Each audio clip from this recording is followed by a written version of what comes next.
tiada lagi kegiatan lumba kuda di Singapura mulai tahun 2027 apabila Singapore Turf Club di Kranji ditutup. Tapak itu akan dibangunkan semula oleh pemerintah bagi keperluan seperti perumahan awam, riadah dan rekreasi.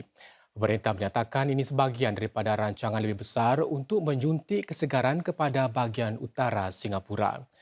Tapak Singapore Turf Club itu meliputi kawasan sebesar 120 hektar atau bersamaan dengan saiz 200 padang bola sepak.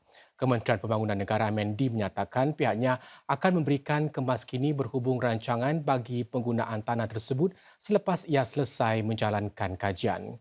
Sementara itu, pemerintah akan bekerjasama dengan lembaga TOD dan Turf Club untuk memastikan peralihan yang lancar menjelang 2027. Acara Lumba Kuda terakhir di Singapore Turf Club akan berlangsung Oktober tahun depan. Kemudian, fasa pertama proses pemberhentian pekerja akan dijalankan. Sekitar 350 kaki tangan yang kini masih lagi bekerja di Singapore Turf Club akan menerima pakej pemberhentian kerja serta sokongan lain termasuk bantuan mendapatkan kerja baru dan latihan kemahiran. Sekitar 700 ekor kuda di sini pula dijangka diekspor keluar negara. This was not an easy decision, but necessary. As you know, Singapore is land constrained, and we do need this land for other uses. There have been increasing needs and demands for land, and government regularly reviews our land use plans because we want to ensure that resources are optimized to meet Singaporeans' needs. And as you also know, we plan not just for this generation, but for the next. Singapura sedang membangunkan satu program utama negara untuk menangani isu penduduknya yang kian menua dan mengutamakan perbelanjaan ke arah itu. Menteri Kesihatan Encik Ong Ikang berkata program itu akan sama penting dengan SG Lebih Sihat iaitu rombakan jagaan kesihatan negara yang bernilai berbilion dolar. Mengumumkan demikian di seminar Pelan Kerja Agensi Jagaan Bersepadu AIC hari ini, beliau berkata perubahan sistemik sedang diusahakan untuk membantu penduduk meniti usia senja dengan lebih baik.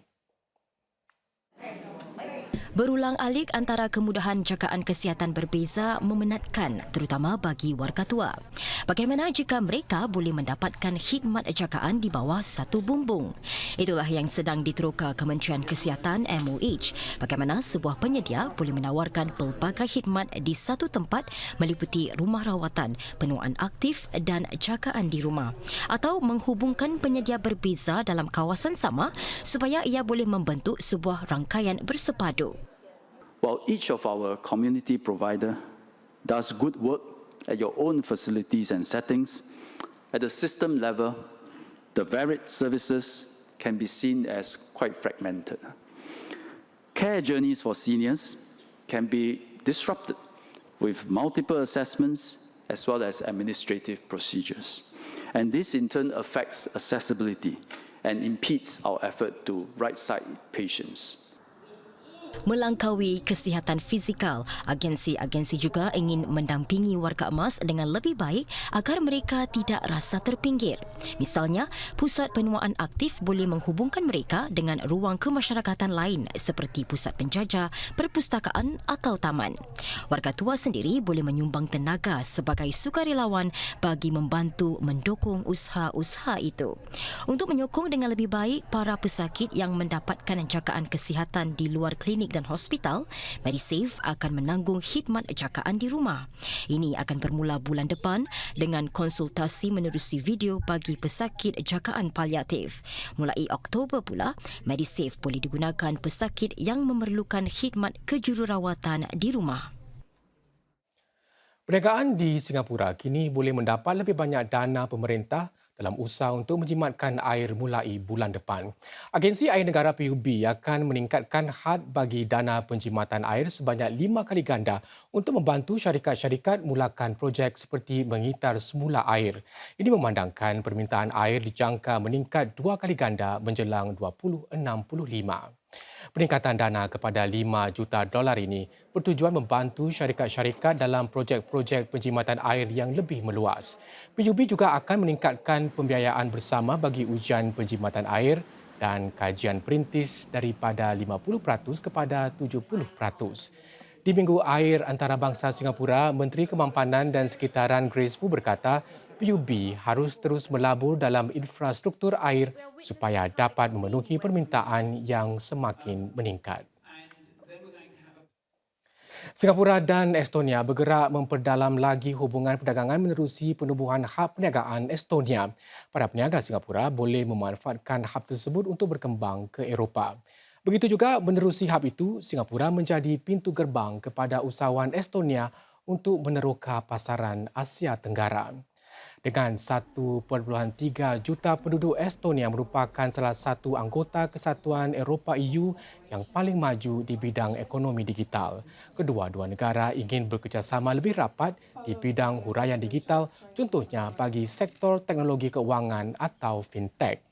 Usaha bagi merapatkan lagi hubungan kini semakin penting dalam dunia yang semakin berkecamuk. Lebih 250 kegiatan kemampanan bakal dianjurkan sepanjang Julai ini bagi sebagian daripada kempen Go Green SG atau Ayuh Hijaukan SG tahun ini.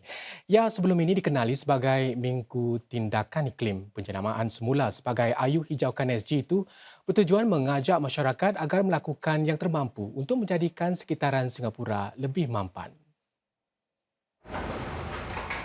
Pernahkah anda terfikir apa yang berlaku kepada sampah yang anda buang? Jawapannya boleh anda dapati dengan mengunjungi loji merubah sampah menjadi tenaga di Tuas Wan ini. Para pelawat boleh melihat bagaimana sisa pepejal dari seluruh Singapura dibawa ke sini oleh lebih 500 lori sampah. Loji ini kemudian membakar sampah yang dikumpulkan sambil menjana bekalan elektrik yang dapat memenuhi keperluan 240,000 unit flat sehari. I wish Tuas One can provide the opportunity for the visitor to understand waste management in Singapore and also encourage them to conduct the segregation as source for better recycling. Di Woodlands pula, lawatan ke ladang pertanian seperti ini membantu para pengunjung memahami peranan inovasi dalam soal jaminan bekalan makanan di Singapura. Dalam sebulan, 20 tan sayuran dihasilkan di 5 buah rumah kaca untuk dituai, dibungkus dan dikirim ke pasaraya-pasaraya di seluruh negara.